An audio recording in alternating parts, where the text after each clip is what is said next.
about how these tools can allow us to have those conversations becomes really key.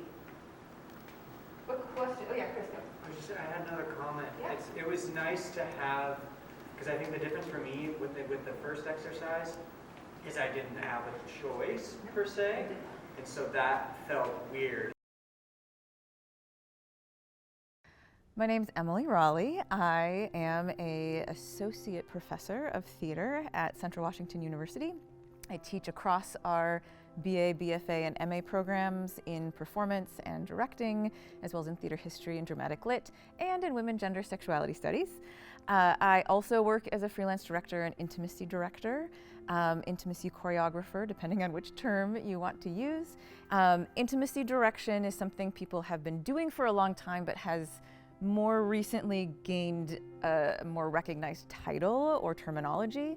But really what we do as intimacy professionals, intimacy directors, is we help stage and support storytelling around moments of intimacy. And intimacy could be considered a variety of things. We usually think of intimacy as being kisses or other more substantial, perhaps, moments of intimate physical contact, but intimacy could be a relationship between a mother and daughter. It could be something that is intimate between friends or characters that are friends. The moment that we started to work intimacy specifically was that 2009 probably, on a performance and rehearsal process for David Auburn's Proof. And there's a romantic relationship that develops there. And I remember the actors at one point in rehearsal looking at me and saying, "What do we do?" Sometimes in professional settings, the director will simply say, "Well, just do it." But what does it look like? Because the stage directions simply say they kiss, and they were like, but where do our hands go? How do our heads work? So we closed the rehearsal space, so it was the stage manager, me, and the actors, and we figured it out. So it started to emerge that way, and then I really think that a piece of the conversational puzzle in terms of pop culture and the social world around us is in that moment of the renewed resurgence of Me Too, particularly within theater and film. There's been people trying to have these conversations. I think what a lot of the media coverage of Me Too and other movements has garnered is it's offered us opportunities to think about it publicly. I think what intimacy direction has done in response to that is it's essentially the industry saying no more. We have heard horror stories, right? We have heard horror stories about people whose boundaries have been crossed in many different ways. There has been, in the industries, performance, theater, film, a sense of the ideal actor is someone who will do anything for the role, which can be dangerous when we're thinking about, especially for actors, their instrument is their body. And so helping them find ways to honor their instrument, work within the ways they know their instrument works, and then finding ways to tell the story. So I think intimacy direction is important because it allows us to honor actors' boundaries.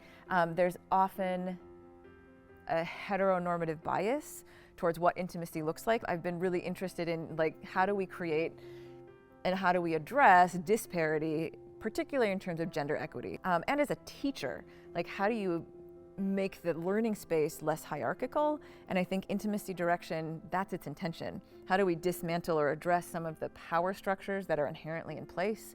Because if you also look at the people who have historically played the roles of director, they have largely been older, straight, white men.